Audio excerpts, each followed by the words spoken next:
think John and Ginger are absolutely amazing. They, in my opinion, are what exemplify philanthropists in our community, and I'm so pleased that the Arlington Community Foundation, another anchor in our community, has chosen to honor them today. These folks are the most generous that I have known. I just want to say congratulations to John and Ginger.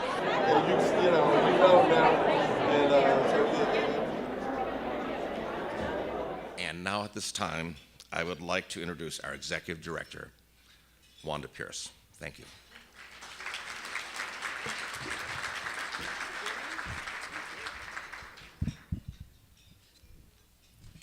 Good afternoon.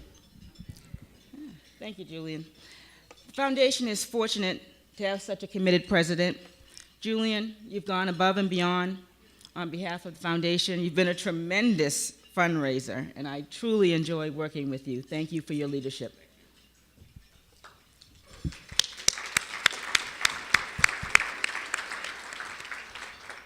It's so good to see many friends and community partners, supporters, as we celebrate community and philanthropy. Today's event, as Julian mentioned, is our largest ever. And the foundation, has been in business for 22 years, founded by the Honorable William T. Newman, Jr., we remain focused on one goal: providing philanthropic leadership and high-quality programming to meet the needs of our community in a meaningful and measurable way. Through contributions from the public, as well as 100 fund holders at the Community Foundation, we're able to address homelessness, prevention, services to children, youth, and families, seniors, arts, education, and other emergency needs in the community. This year, the foundation was able to provide college scholarships to over 136 Arlington students, totaling over $322,000, and $1.4 million in grants to nonprofits. We are proud to be the largest provider of college scholarships to Arlington students. Did you hear that, Dr. Murphy? The largest provider. And Dr. Smith, your predecessor. Later this month, the foundation will announce nearly $200,000 in competitive grant awards to charitable organizations, including over $50,000 for homelessness prevention. Funding decisions made at the Community Foundation benefit from the collective wisdom of people and organizations in our community, people like you. Over this past week, we had 7 grant panels in 5 different areas, in addition to a homelessness prevention and an education fund grant review.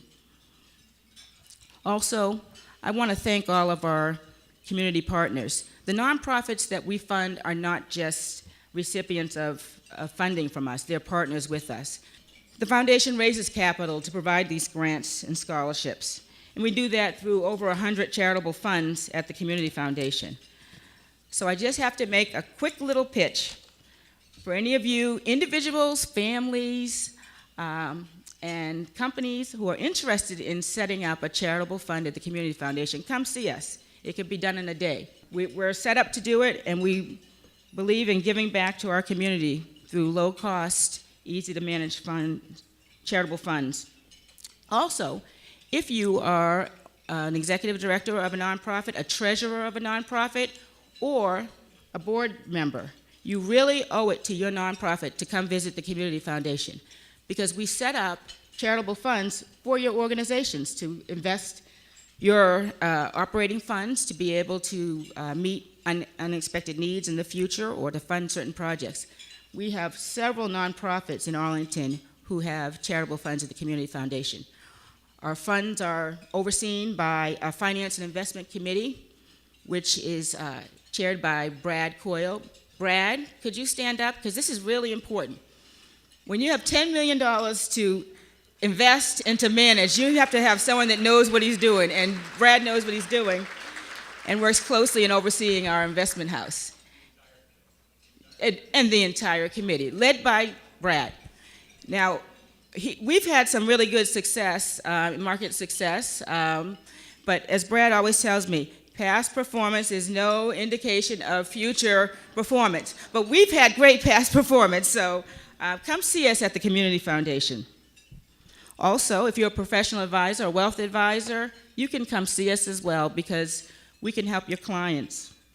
Finally, I just want to mention a couple of new initiatives at the Community Foundation since last year's luncheon. One, we're targeting this next generation of professionals, the people that you hear about in the news media that are they're going to be inheriting a lot of money and they're going to be making big decisions with money in the future. Well, those 20s, 30s, and 40-year-olds are called the next gen. And we announced an initiative in February. It got kicked off in May, targeted at bringing young professionals into the philanthropic sector through a giving circle. So they would network, but network for something good in terms of giving back to the community. So we formed the Next Gen Now Giving Circle in May. Anyone in here, 20s, 30s, 40s, it's a great, powerful network, and you'll also be doing good by raising money and giving grants to nonprofits. Our other initiative is our Youth Philanthropy Initiative. These are high school students who are raising money and funding other high school students who have charitable projects. And we're pleased that Washington Lee high school student Rebecca Johannes is leading that effort for us. Now, just a couple of words on two speakers that you'll be hearing from. John Shooshan, our keynote speaker, has been a wonderful board member for the foundation, and we're looking forward to hearing his wonderful words. Now, John and Ginger. John and Ginger were obvious recipients this year, but I have to say, in preparing for this luncheon, they gave me a little bit of trouble. I visited with John and Ginger to show them the press release about their award, and they looked at the press release and they said, oh, well, there's just a couple of words that we want changed in the press release. I said, well, you know, what is that? He said, well, the word help. We didn't help anybody. So I said, wait a minute. You're telling me you haven't helped anybody? And he said, no, we haven't. I said, well, gee, I guess help is like a four-letter word. Well, it is, but you know what I mean. So anyway, I struggled with that, and I said, well, John, what is it that you do if you're not helping? Well, he said, we're connecting people to resources. And that's right, they are doing that. So as I started thinking about words, about caring and what it means to help, I got an email from John. You know, John is a deep thinker. He's got a different way of looking at a lot of things. And so he sends me this email, and it says, Wanda, you're kidding us about helping, gave me a chance to think about it. Just for fun, let me give you an example. So these are John's words. It's nice to help someone across the street, but it's better to find out why they couldn't cross on their own and how to connect them to the support systems to make them more independent. Do they need glasses, a crutch, a map? Are they sick, disoriented? Is the snow too deep? For a nonprofit, John says, it might be called wraparound services. For individuals, it might be called caring and following through, in John's words. Also, while I was visiting with John and Ginger, there was a floral delivery, and they assumed it was for an upcoming birthday party that they were having, but in fact, it was for Ginger because just the previous day, there was a contractor in the home who was feeling a little down, and Ginger picked up on that and started talking with the gentleman and asking him questions. And so by the end of the visit, she made an impact on his life, and he sent flowers the next day to thank her for that. Now, I don't know about you, but I've never had a contractor send me flowers the day after. All I've gotten was an invoice, but that's who we're honoring. So in closing, I just want to mention the word cloud that you saw out in the reception area, and it's here now. I'm not sure if many of you know about word clouds, but essentially, a word cloud is a computer program where you input text, and then it generates a diagram based on the number of occurrences of a particular word. So we thought it would be fun to do a word cloud for John and Ginger because we knew all of you wanted to have input. And we had over about 100 people that had responded to the word cloud. And we asked them, what are 3 words that come to mind when you think of John and Ginger? Well, the results of our word cloud are on the poster board and also at your place.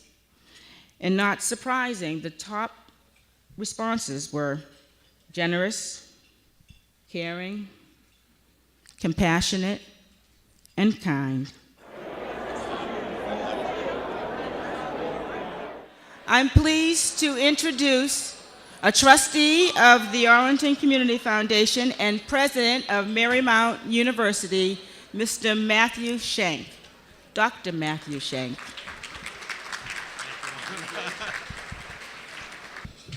Good afternoon. It's a pleasure to be with you today. It's even more of an honor and a pleasure to get to introduce my great friend, John G. Shooshan, our keynote speaker. Now, many of you in the room know John is a real estate guru, an expert in the financial markets, the real estate markets.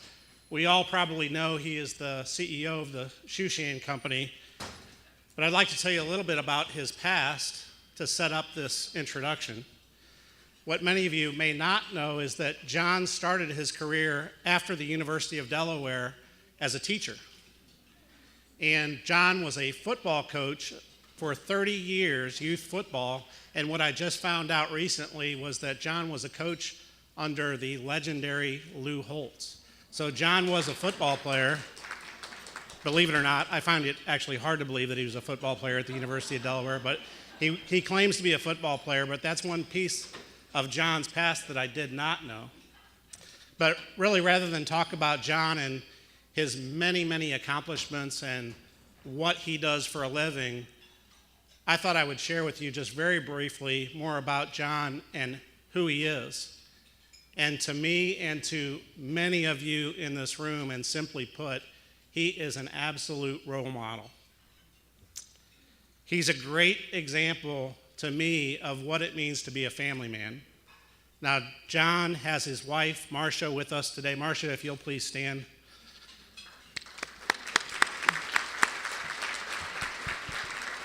Marcia rarely gets the credit that she deserves because she's been with John for 40 years.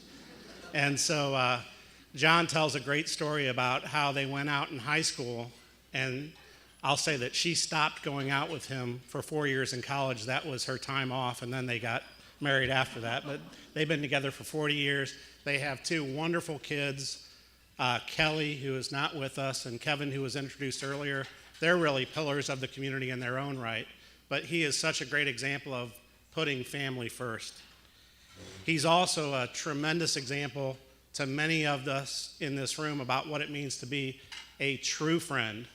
Not just someone you see occasionally, but a true friend who would give his shirt off his back to you if you needed it.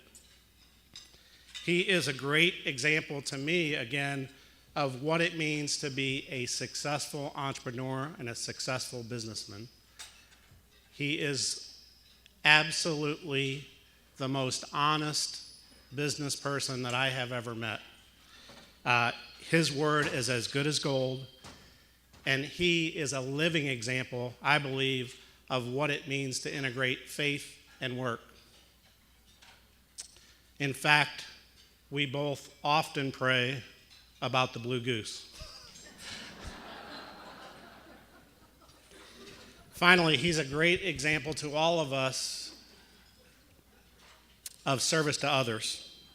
Now, whether it's with his time, his talent, his treasure, John, as you all know, gives back to this community in so many ways, and he lives by a gospel reading to much has given, much will be required.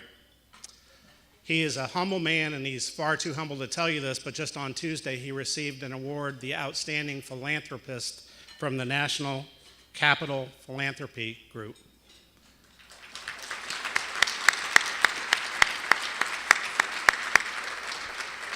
I've got many, many more stories that I'd love to share, but I fear my introduction will be longer than his keynote address. So with that, please put your hands together and give him a warm welcome, Mr. John G. Shooshan.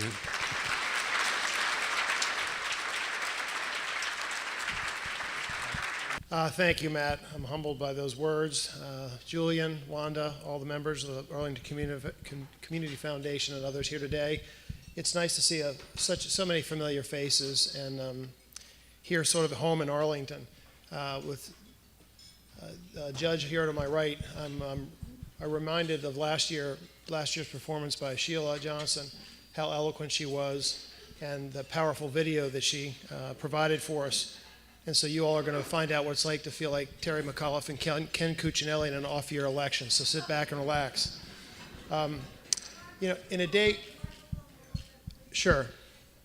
In a day and age, as my friend Jim Moran knows, where we don't hear a lot of good news out of Washington, a lot of back and forth on the Tea Party or Obamacare or whatever, I thought I'd just present a little good news coming out of Washington. Unexpectedly, as the president's approval ratings have plummeted, Dan Snyder's actually has been elevated, our beloved owner of the Redskins, as he's come out in a spirit of compromise and offered that he thought he really should change the name of the Washington Redskins, feeling that it was degrading to have the term Washington in the title, so he's going to just change the Redskins.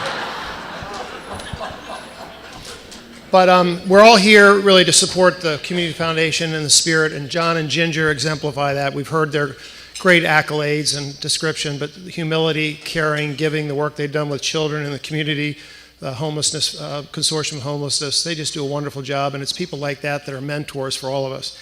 But also there are other names here that have been stalwarts of the community. When you hear the Carruthers family, Diane and Brad Smith, I had to step up and take on Diane's role when Brad got hurt a year ago this Sunday. And that's kind of what we do here in Arlington. When someone goes down, someone needs a helping hand, we step up. So I was happy to do that to help our friends, Brad and Diane. I know we're going to hear from her later. The Community Foundation, it goes without saying, it's your own foundation. It's a community bank. It can do things very, very cost effective, very efficiently, and I encourage everybody to really relook at their commitment to the Community Foundation, their work with community enhancements and education and scholarships, healthcare, homelessness, arts. There's just a myriad of different wonderful causes here, and I know I'm preaching to the choir because you all know that. But a lot of people said, John, how'd you get into this? And I'd say, again, I was really blessed. I had great parents. My brother and my sister and I were raised by two wonderful parents, much like my generation of baby boomers. We were raised by the greatest generation. My dad worked hard in school. They didn't have much money. He graduated #1 in his class. He got an academic scholarship to Harvard. He graduated from Harvard, enlisted in the Navy, fought in World War II, came back and was a civil servant his whole life. My mom, very similar story, the only one of her family to go to college. Couldn't afford a 4-year school, had to go to a teaching college for a few years, was a very good student, went out and got a scholarship, graduated from the University of Pennsylvania. Her first job was teaching on the campus of West Point, giving back, and she did that all her life. So it wasn't an avocation or a hobby for them, it was just what they did. It was what our parents' generation did, and they're great role models for us. So we were very blessed to have them, my brother, my sister, and I. Matt's talked about my family, and I do have 2 wonderful kids with Kelly, who, as you know, unfortunately inherited her dad's tenacity. I think her mom would give her another adjective for it, but she's back at work, slaving away. We're trying to get a building open, by the way, so any of the inspectors that are here have to dismiss themselves early, go back and take a look. Feel free to go. But my son Kevin as well, who's here, and Kevin's known to a lot of you here. They're all you could ask for in children. They're bright, they're wonderful, they've been great to their mom and me, and we're very proud of them. But I also get the added benefit of they're my partners. I get to work with them every day in the company. And they're not just partners in the business side of it, but they understand the commitment of the community. Kelly with her work on the ACE-BAN board, Kevin with Doorways, and just so many different ways. I just couldn't be prouder of them. So I certainly am appreciative of the family that I have. And last, saving the best for last, my wife, Marcia. She really is. People describe their wives as their best friend or soulmate, but she really is my guardian angel. I mean, I wouldn't be where I am today without her. She's guided me every step of the way. She's been there for for me, for our kids, and I just can't thank you enough, Marsh. Thank you for all your patience with me. I've also...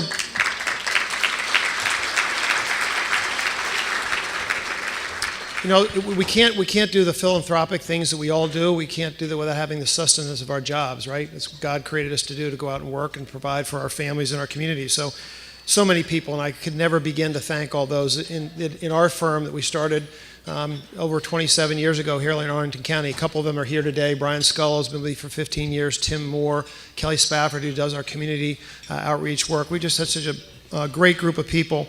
But there's those that gave me a hand to start. People like Oliver Carr, who gave my first job, or Jim Clark, who backed me with my first project. Leaders of the county in Arlington County, people like Ellen Bosman and my friend Barbara Favola and Jim Moran and the current board. So many people that I could speak about today that really gave me a helping hand, and I wouldn't be there without them. And most recently with our Liberty Center project, is a large mixed-use project. We've had so many wonderful opportunities there, and we're so fortunate that, and most recently with Matt Shank, my friend and partner with Marymount University. And I always think about, as I start my career, and I see John Kenny here, his dad sold me my first piece of land when I started the business in 1986, and I can tell you, this was a gold rush out here then, and his dad took a real leap of faith with me, and I've never forgotten David Kinney, so I thank John all the time when I get a chance like this. Finally, I think in terms of recognition, I just, as I said, I'm here really before you for one reason, and that's God's given me far more than I deserve, and everything I have has come from God.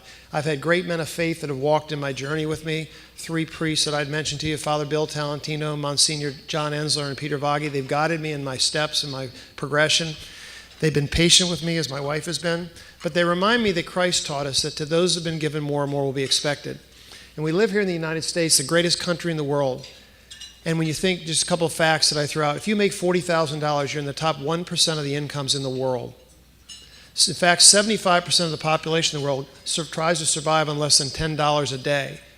So when you think about that, and you go to Starbucks next time, you think about $10 a day and people around the world that are really hurting, you understand how much there is a need for us that have been blessed to help others. St. Augustine put it this way: find out what God has given you, take from what you need, for the rest is needed by others. It's a pretty simple phrase, but it's pretty powerful. Matt had mentioned I've spent a lot of my time. I've had a former athlete. I had this passion for sports and working with kids, so I've done coaching and working with young men for a long time, for over 30 years. Most of you know me more for my involvement in the work with homelessness. That really came about back in 2008. I see my friend Barbara Favola there, who called me and asked me if I would get involved, and she called me on her cell phone, and the first question was, are you going to really be involved in it, or is your name going to go on the letterhead? She goes, no, I'm into this. We're going to make a difference. And here it is 5 years later. We really have. Walter Tejada's picked up her spot since she moved on to Richmond. But people like Barbara Dinellon, our county manager and a good friend, and what we're able to do to take a step towards solving the 100 Homes Initiative. It was a public-private partnership, and enough has been said about that, but it really takes the leadership and vision of the county and county leaders in our government, as well as private enterprise. As you think about where we're headed in our lives, I always get melancholy. I had an older brother who passed away a few years ago. I really looked up to him. I still do, like literally look up to him now. And I just lost one of my best friends 5 days ago, succumbed to an 18-month battle with cancer. And I can tell you that when you sit with people on their last days, you have these discussions, they're not talking about government shutdowns, their problems with Obamacare, their IRAs. They're talking about really what's important in life. I read a great book, I'm sure many of you read years ago, called 7 Habits of Highly Effective People, written by Stephen Covey, a great Mormon writer. And it's got a chapter in there that talks about beginning with the end in mind. And it basically gives you a very graphic depiction of going to a funeral. You visualize the parking lot, you walk in, kind of make a long story a lot shorter, you walk through the aisle and you see the casket. It's an open casket. It's your funeral you're attending. And someone is going to speak from your family, from your community, from your business. And you sit there and you listen to these people eulogize you, and you understand this is a legacy that you're going to leave behind, how you treat people, what you did while you were here with your time. Someone often said on your tombstone, it says born in this year and died in this year. But it's that dash in between that is what means something.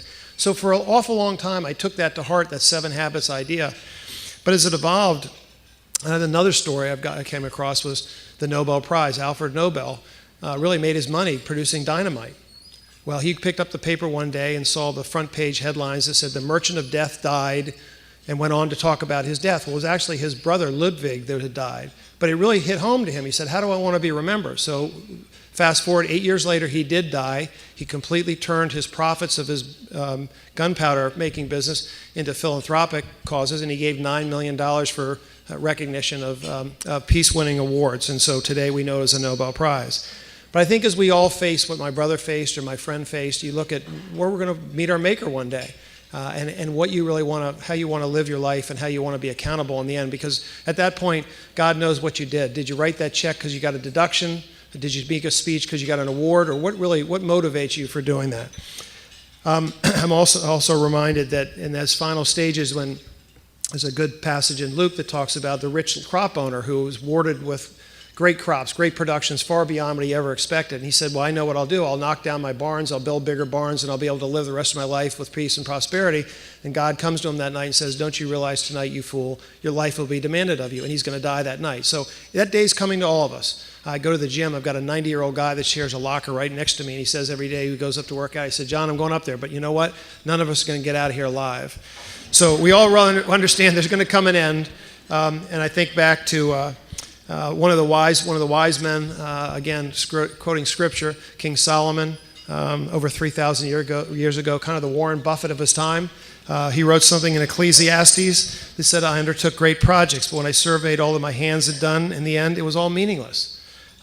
Therefore, you really can't take this with you. So you think about groups like the Community Foundation, what you can do. I would really encourage us all to think a little bit more. So I'll leave you with a couple thoughts, and that is, we're coming up to the Thanksgiving and Christmas season, and everybody in here is a giver. I understand that, and I'm humbled. I really mean that, not in false humility, but I really mean I'm humbled to be amongst you all.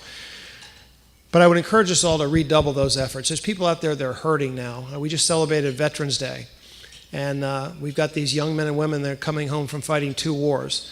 And we got to realize when they come home, many of these folks are going to be fighting the rest of their lives, and they need your help.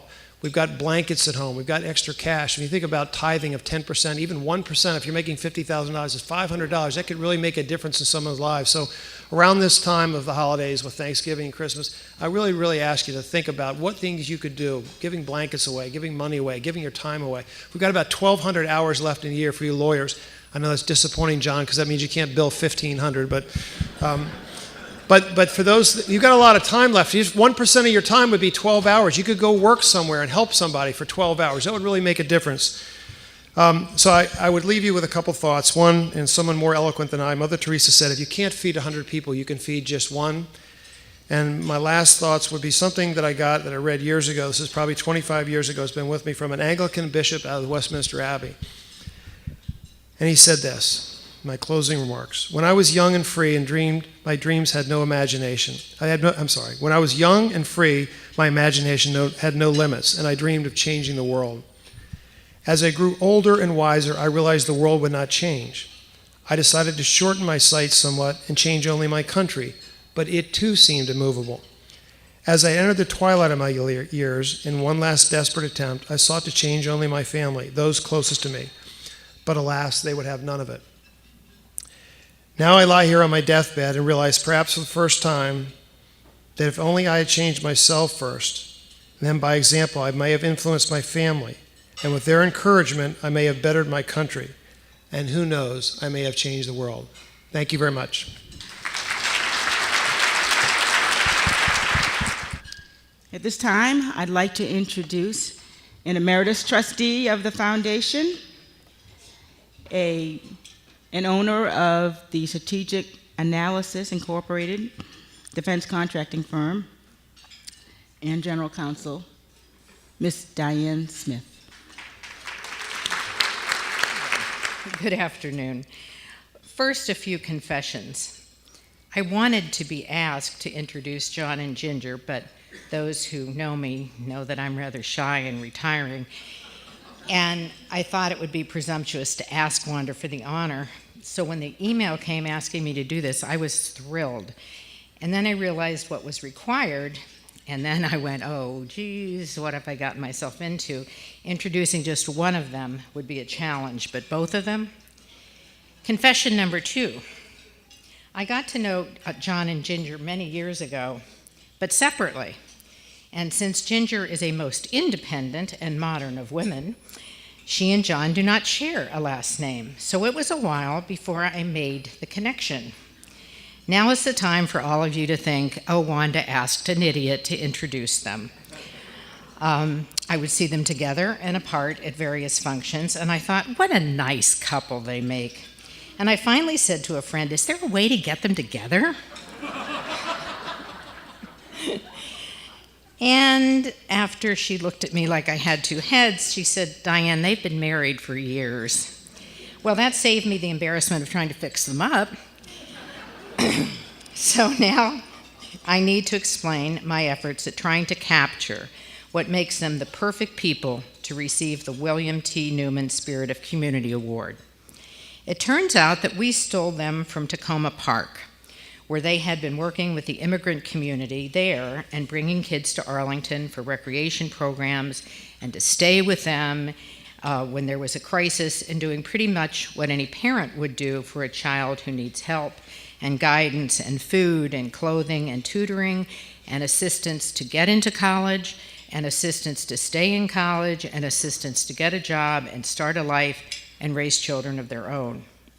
Our great fortune was that they recognized that Arlington had exactly the same kinds of needs, and starting with a project on Columbia Pike with Todd Endo in 1988, they transferred a great deal of their energy to Arlington.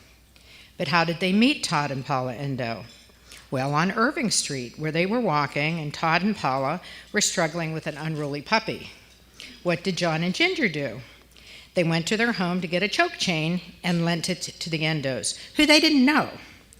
And from there, John and Ginger became what Todd says was such an integral part of the Columbia Pike Leadership Training Program that he honestly cannot imagine that it would have been successful without them. There is a lesson here, either about dogs or choke chains or talking to people on the street, because that is pretty much the way Arlington works. Engage with someone and you're automatically involved in a community project. So remember, if you don't want to do that, don't make eye contact. John was also an integral part of Paula's photography project on Columbia Pike, and she too says that she cannot imagine its success without John's involvement. So the next thing I did was start a list of all the organizations that Ginger and John have been active in, but that turned into a nightmare pretty quickly, as I have only 7 minutes, and how do you capture the impact a person has by making that kind of list? So I simply refer you to every single invitation, annual report, or solicitation you receive. There you will find one or both of their names listed in the top category of givers, and you will probably also find a picture of them participating in an activity of that organization. John and Ginger's passions are both separate and overlapping. One of Ginger's many passions is the Virginia Cooperative Extension. Her dedication to this is based on the comprehensive nature of what this program includes and who it serves: teen mothers, the incarcerated, a substantial immigrant population. They focus on financial literacy, horticulture, and energy, and teaching high school students about real-life choices. John and Ginger have established a number of funds with the Community Foundation, including a scholarship fund, a charitable fund, and the Prompt Response Fund, and this got me thinking about money. Due to the magic of the internet, I was able to calculate within a very short period of time the amount of money John and Ginger have donated to just Arlington nonprofits in the last 5 years. And the number is so staggering that I know if I said it out loud that neither one of them would ever speak to me again. But we all know that money is important to achieve what our wonderful nonprofits accomplish in this community. But I also know that money is not what motivates John and Ginger. When I think of all of the things that they have done, the one that stands out for me is their kids. The only time either one of them declines to attend a meeting or a social event is when they have promised one of their kids to be at a graduation or christening or had made arrangements for a weekend visit, or sadly sometimes to visit one of their kids in jail. I've tried in my subtle way to get John to tell me how many kids they have, and he has always deflected my attempts. Threats do not work with this man. I didn't even try with Ginger. How many of us could do that? Take the responsibility for someone else's life and maintain that relationship for years and years and years. This next paragraph, my daughter said, if you can't get through it without crying, do not speak. She's a very strong personality. She gets it from her dad. As I conclude, I need to add a personal note which I believe captures what these two people mean to me and which reflects how they approach life. A little more than 2 years ago, our son found himself in a really horrible place. Our hearts were broken, and we literally did not know what we were going to do. I will never forget standing outside their house crying, and John saying, what do you need? Do you need money? Do you need me to go with you to Atlanta? Do you want to go inside and talk to Ginger? Just tell me, and we will do it. I will never forget the unconditional care and concern from this man who was willing to do anything to make things better. How grateful Brad and I are to have them in our lives. In conclusion, as an attorney, I have taken the initiative to prepare some change of name petitions for John and Ginger. They are petitions to change each of their names to anonymous. Because if they think that when any of us receive a letter that says, an anonymous donor has made a contribution of X number of dollars to be used to match any donations made in the next 30 days, that we do not know that it is one of you making that anonymous donation, you are very naive. It is now my great honor to invite my dear friends, John Andelin and Ginger Geoffrey, to the podium, along with the Honorable Bill Newman, to receive this year's Spirit of Community Award.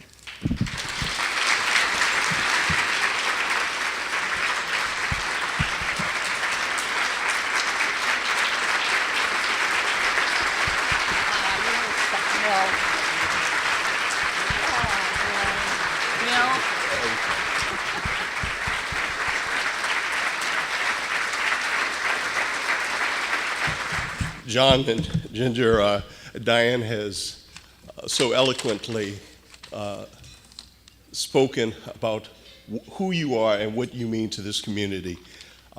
It gives me a great deal of honor and pleasure to present to you this year's Arlington Community Foundation Spirit Award. It's funny, it's been named after me, but when I hear about so many of the things that you all have done, I almost think that we ought to do a renaming ceremony. But in any event, I'd like to read to you what the award says.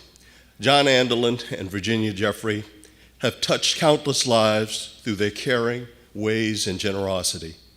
They are well known and recognized for their active involvement with organizations and programs that support children and families, including the Arlington Partnership for Children, Youth, and Families, the Virginia Cooperative Extension, the Arlington Consortium to Prevent Homelessness, numerous Arlington Public School Advisory Committees, and the Arlington Community Foundation. On a personal level, they have provided friendship and support to refugee and immigrant families for years and have become surrogate parents and mentors to many teens and young adults. In recognition of John and Ginger's selfless dedication to volunteerism, philanthropy, and community in Arlington, the Arlington Community Foundation honors them with this, the 2013 William T. Newman Jr. Spirit of Community Award, dated November 14, 2013.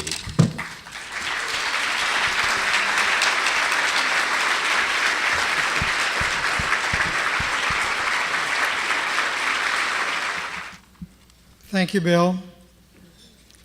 Thanks to Diane for the infomercial. Thank you, John Shooshan, for, I think, an inspiring keynote address, and one that reminds me to thank Ginger for putting up with me. Those of you that do get my emails or share meetings with me will understand that comment more than the rest of you. And I would like to thank John for his contribution to the homelessness prevention effort in Arlington. It has really made a difference in the last few years, thanks to his support for the 10-year plan and his financial contributions and his speeches about it. And I second all that. Clearly, we need to thank Julian for his remarks, Wanda, and the entire Community Foundation board for this honor. That's a thank you. The organization, the Community Foundation, has really come a long way in its 20 few years, and as I have left the board, I've been watching it continue to grow and become even stronger. So it's wonderful to have been associated with it, and an interesting footnote to be added to a list that still stays associated with it. When I look around, I want to thank most of you in the audience, because you've come today not just to support the foundation, but many of you have been doing the work over the years that's the purpose of the foundation, which is to make it a better community for all.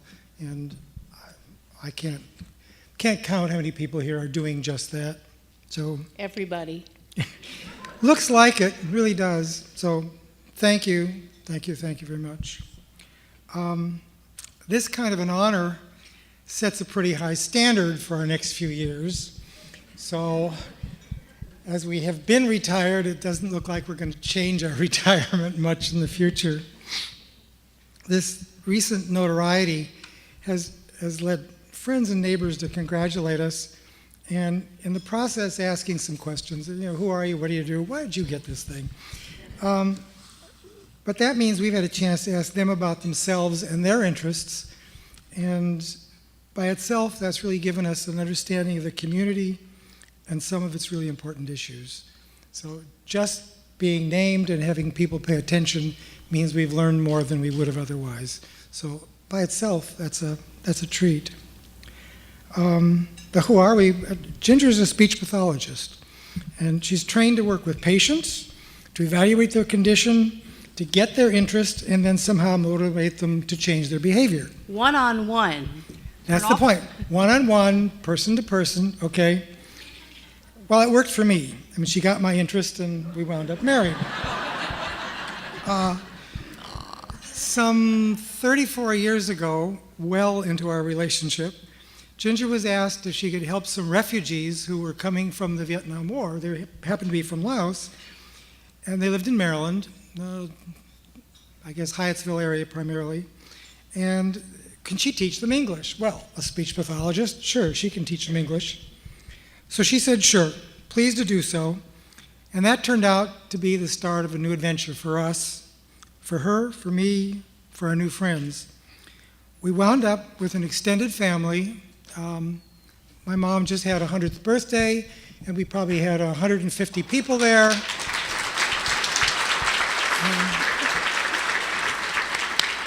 Most of our guests are friends of ours from around the world that somehow Ginger has collected for us. We. Sure.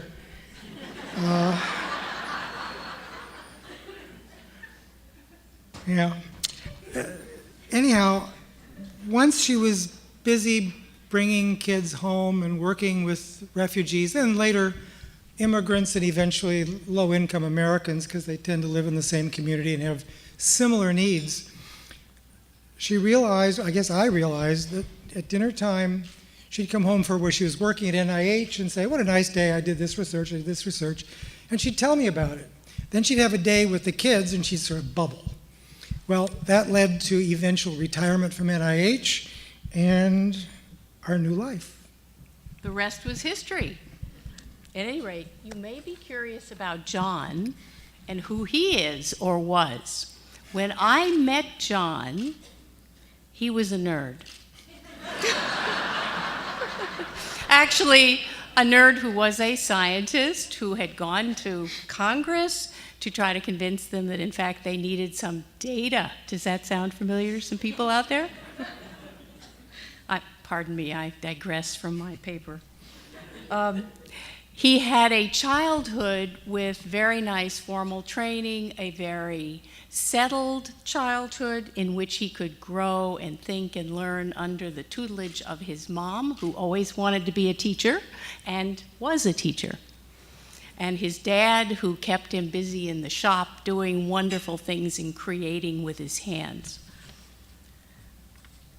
When I started borrowing refugee kids, weekends, school breaks, it was a great opportunity for John too, because he could link with me and give these kids all these different skills that were maybe going to be useful later on, whether they were scientists or bus drivers. They were going to need this. We really want to thank the Career Center programs for giving, and there may even be a young person or two here who had some of those programs, giving them the cooking and the science and the thoughtfulness in their summers to make our job easier. We know why we came to Arlington to live. We started looking at transportation and then discovered the Arlington way. We love it here. John had ideas for fixing science fairs, so he volunteered on APS Science Advisory Committee. I found Park Warren Apartments. And some of you know what that means. That was where immigrants were being resettled, and they had their own little international enclave, and it was a fantastic place. Bilingual outreach through, finally, now through the county, actually put workers and offices in Park Warren, and it was wonderful because we could be right there where people lived. That was in Columbia Heights West, and then we started volunteering there and working with families. From that, it led to, as you have heard, and we'll try to make this short, community Thanksgiving dinners. We loved everyone. 4-H, lots of programs. Paula's teen photography program, the Arlington Community Foundation, and the various educational and scholarship things that John has done for that. My Virginia Cooperative Extension Leadership Council, where we get to touch on all the issues and meet wonderful people in our government and county, and thank you for your support. And the Arlington Partnership for Children, Youth, and Families, which many of you know has been so important in bringing us together. I'd like to make a comment about the Thanksgiving dinners over at Arlington Mill and Lubber Run. They decided that this is a group of immigrants and refugees that ought to know more about Thanksgiving, so there are pictures of us dressed as Puritans going around giving the Thanksgiving story. I claimed it couldn't be done, and the problem is Ginger is creative with stuff, and so a hat and a bow made out of crepe paper, so I don't know. It was fun the first few years, but the problem was we were supposed to give the Thanksgiving story the way it's supposed to be, which is all lovey and not talk about what happened to the Indians and the colonists afterwards. So I eventually gave up doing the Puritan costume. I'll still do it if I don't have to give the speech. Well, we started, I think you heard, picking up, bringing home some young people, and they are referred to as our kids, and some are in their 40s by now because this started a long time ago. And Ginger decided to use what I think is traditionally called the longitudinal strategy. She'd been a teacher, kids come into the classroom, then they're gone, next year you get a new set of kids. She said, that's not the way we can truly influence their lives as these, adult, non-family family members. So she said, I'm going to stick with the kids that we wind up meeting and the families.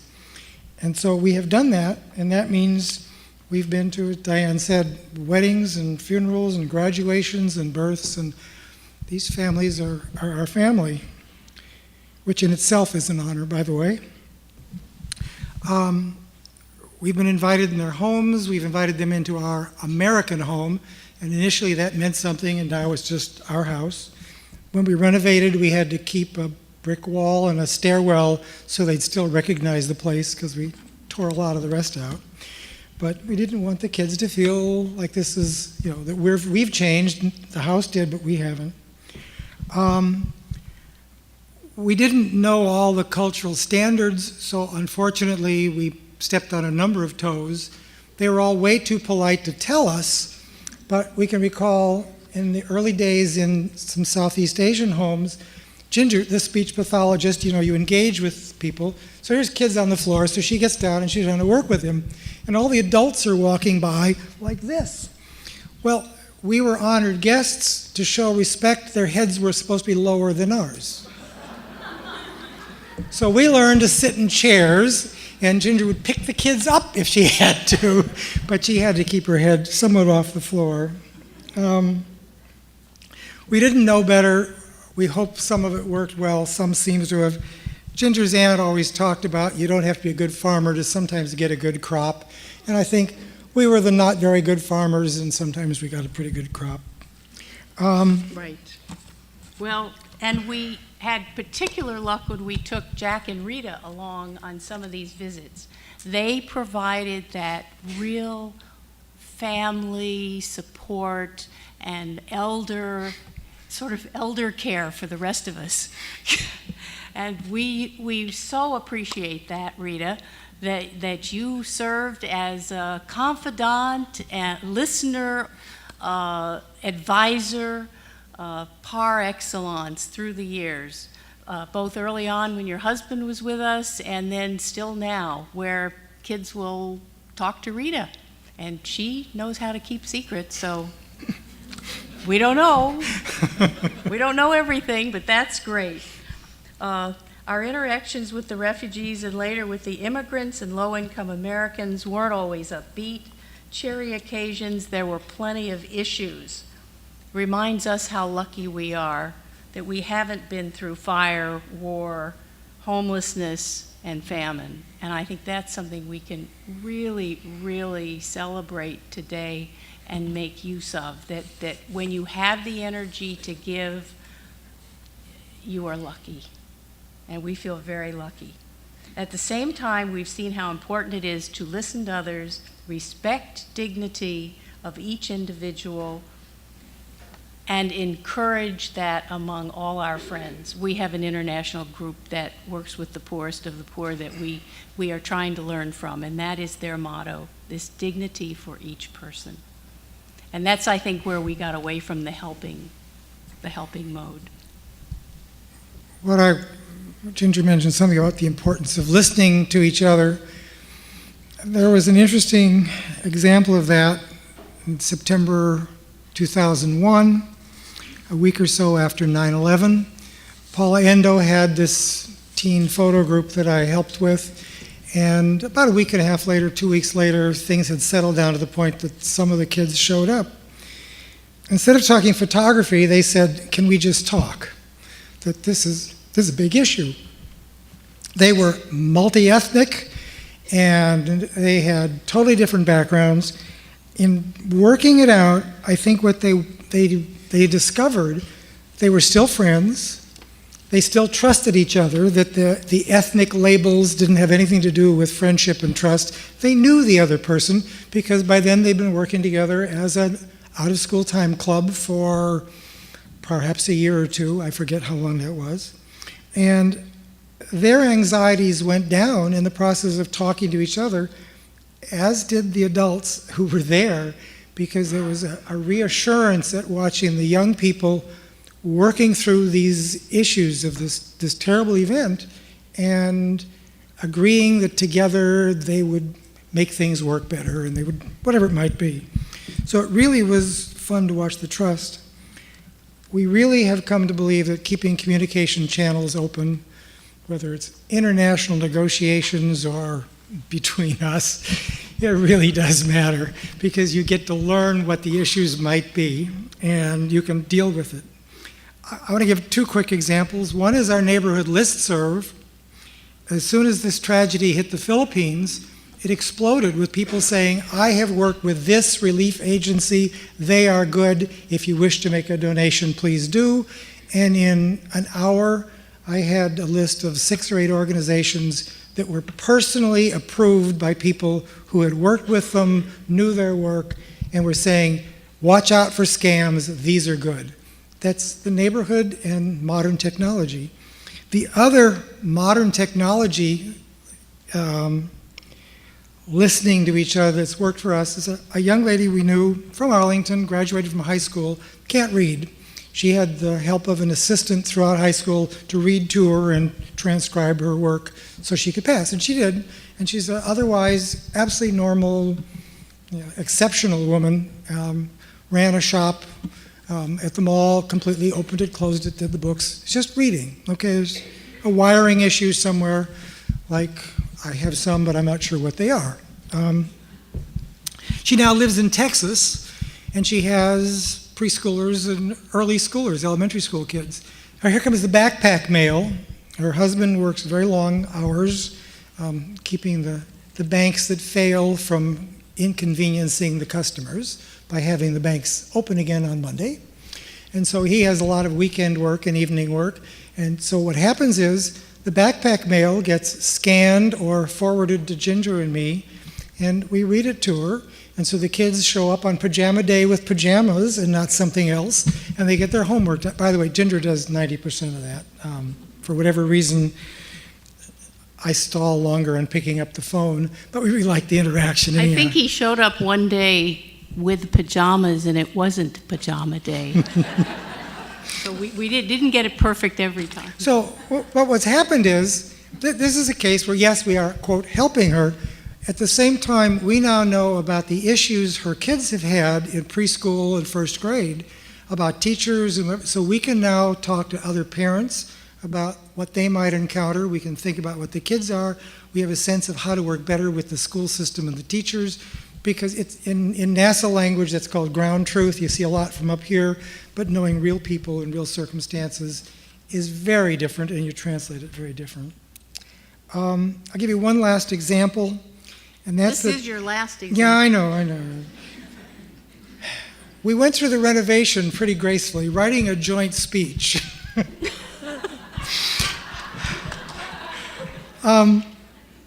We have made it a practice for a number of years, when we get to know college kids, of sending them a package or 2 a year, typically around October, because that's their first midterms of the year, and then maybe again in the spring or something. And the point is to stay in touch, not just they're gone, goodbye, close the room, but stay in touch. And popcorn, soup to nuts, Trader Joe's junk, it's, I think the postage costs more than the stuff we put in it. And we get these wonderful thank yous. And to our surprise, in this electronic era, more than half come handwritten the hard way with a stamp. And so some kids are still, their parents taught them well. The next generation won't do that, of course. Here's a quote we got that I like particularly is, I ate all the good stuff and gave the rest to my roommates. So what's happened in this is that we wind up email exchange with them. Sometimes when they're in town over the holidays, we get together for lunch or something like that. We can remind them about tutoring if they need it, counseling. We can give them jobs, internships, we can suggest them anyhow. And we can just sort of keep up. Say we thank know who you. they are. Say thank you. Thank you.